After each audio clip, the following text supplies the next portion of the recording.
Hey everybody, what is up? Welcome to another Paragon Critical Opinion, and boy do I've got a fresh, salty opinion for you guys tonight. And let me just preface this whole video with me saying that I love Paragon. Like, more than probably a lot of people. Like, I love this game a lot. I want it to succeed, and I know that they're going to be changing things, especially with this new map coming. But it's become such a chore, such an obnoxious chore for me to play Paragon nowadays that I find myself playing a lot of Elder Scrolls Online. But that's not the game's fault as a whole. I know things are going to get better, and I'm just kind of tired of waiting at this point because the meta that revolves around having tons of health and armor and also having towers do jack all for damage, it's just getting so obnoxious and annoying that I can barely stomach it at this point. I find it hard to stomach the fact that almost every hero nowadays at endgame has 2500 plus health. And what something like that does is create this scenario, this meta, this sub-meta if you will, where sustained damage and basic attacks become the only real way of taking these types of heroes down. Heroes that have 3000 plus health and 50+% damage mitigation can't be bursted down from heroes that are normally meant to take out enemy heroes in a full rotation of all of their skills, including their ultimate. But because health and armor mitigation is so prevalent and so spammable, it makes it so that even with a full rotation of all your skills on people like Gideon, even people like Countess, you're hard-pressed to take out these enemy heroes with one full rotation of your skills. Even two full rotations of your skills may not be enough. You have to ultimately resort to basic attacks and sustain damage over a long period of time to take out these particularly tanky heroes. Even those rangers that will build health and armor can still take a long time to take down, especially with somebody like Gideon, who with their full rotation can probably put out 2000 to 2500 damage, but after mitigation and after the 3000 health, there's no way you're going to kill them, even with the full rotation. And I understand that you're not going to be soloing people, that, you know, like a lot of what I'm saying is, well, Gideon versus X hero with those statistics isn't obviously going to kill him.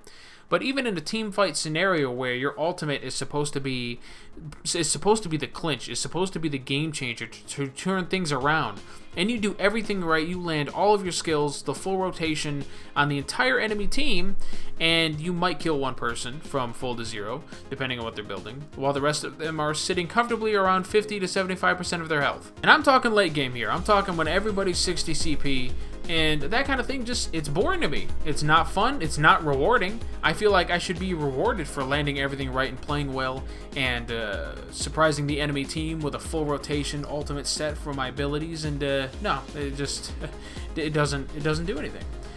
And that's exactly why I feel that fighter heroes who rely on basic attacks and attack speed and sustain damage over a long period of time to whittle down burst heroes' health is so prevalent and so relevant, because it works so much better than playing a burst hero and bursting people down with your abilities on somewhat long cooldowns, whereas you can just have constant sustained damage and allow your tanky abilities or your very tanky build to offset any damage you might receive from burst heroes or even other sustained fighters. Because with everybody building such inordinate amounts of health and it being so effective for the cost, you're oftentimes going to find that sustained abilities and basic attacks are going to win you out against abilities that are meant to burst down a target to zero, when in fact it won't.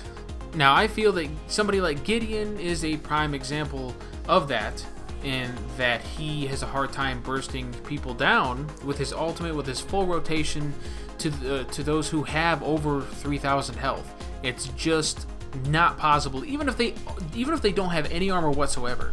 It just has so much health that the ultimate combined with the meteor, combined with the slow, and even a few basic attacks still likely won't be enough to take down such a hero. And they could be a ranger, it could be a Murdoch or a Twin Blast, and they could still survive and escape because they use their huge health bar as a cushion against the burst abilities, you know. But there are cases where burst heroes still do work in this meta, and I feel that can be said of Countess, the new hero that just came out as of right now. With her abilities, her scaling and everything, she works very well in dealing huge amounts of damage and relatively quick cooldowns on even the tankiest of heroes. And I think it's especially funny and even ironic that you can't build her as a more basic attacking sustained fighter, because her basic attacks are just scaled so poorly. But huge amounts of health are just one part of the issue. There's actually another part, and that would be the fact that towers, inhibitors, and cores just don't do enough damage. There's no danger behind them. The way they used to be in terms of damage was you'd get hit and it was like, okay, it was a pretty good hit, a bit of damage. You get hit again for even more damage. I'm talking quite a lot. And then the next hit would do even more and more and more and so on and so forth until you were just eating thousands of health worth of damage. I don't think it ever got to that point, but you get what I'm saying here. But that doesn't happen anymore, because now when you go up against a tower and you're getting hit by it, it's like 250 health, 250 health, 250 health, and then that's it. It's just like, ow, okay, it tickles a little bit. And if you have a bunch of armor, then it's like 100 health, 100 health, 100 health, and like that's gonna matter when you have 3,000 health. But I could forgive the towers and their lackluster damage, and even inhibitors' lackluster damage, as long as they buffed the core and just reworked it as a whole so that it was 1, more interesting, 2, more dangerous, and 3, being harder to take down as a whole. And I feel a good way of doing this is to add 3 towers that surround the core, right? And it would be this neat little interesting system where you would have these 3 little towers that do less damage than normal towers, but will focus you without minions, and ultimately kill you faster than the core does now. And you could have it so that the core doesn't attack, but you would have to take down all 3 of these towers, and they would also have reduced health, but you'd have to take down all 3 of these towers before you're able to even touch the core. Now, I figure each tower would be able to respawn on a 3-minute cooldown. So after about 9 minutes, all 3 of the towers would be back up, and you would have to burst them down again in order to damage the core. But even if 1 tower is up, you still wouldn't be able to damage the core. But then, once all the towers are down, the core is truly defenseless. But at least a mechanic like that would give the defending team, who is on their last legs, the opportunity of wiping out the enemy team if they maybe got a little bit too aggressive trying to take down the core, and not just soaking up all of the damage with their crazy amounts of health and everything else.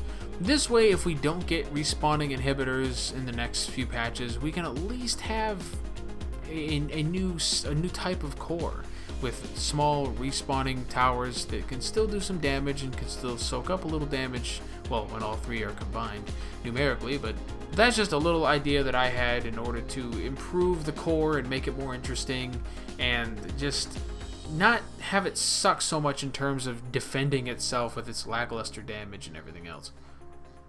And cores could still be backdoorable if there was, say, only 1 tower up and 1 person was able to sneak in there, quickly get the tower down with a black buff, and then the core would be defenseless, aside from minions, which should focus the enemy player a little bit more than they do around the core. But I'm personally at my wit's end with this meta, with everybody stacking health and armor, especially on rangers and carries, and 2 or 3 of your teammates being tanks or fighters. I'm just done with it, guys. I want to move on to a meta that's more interesting, more varied, more exciting, more dangerous, less predictable. Let me know what you guys think in the comments down below. Are you ready to move on to? Are you tired of the tank and health meta? Do you want to see something new and exciting and fresh and unpredictable like I do? Either way, we'll have a cool discussion about it in the comments down below. Like the video before you leave, hit that subscribe button if you haven't already. Now would be a great time, because I make videos like this every day, almost every day at the very least. Now, if you have some clips of really interesting plays, they can be good or bad, they can be fails, they can be funny clips, send them to me at my Twitter, at IMOGaming, or you can send them to my email, cogento15@yahoo.com, and I'll have links to do that in the description down below as well as on screen. Thank you for watching, everybody, and I really appreciate you guys putting up with my salt and opinions. I just want to make Paragon better, you know? And I will see you guys next time.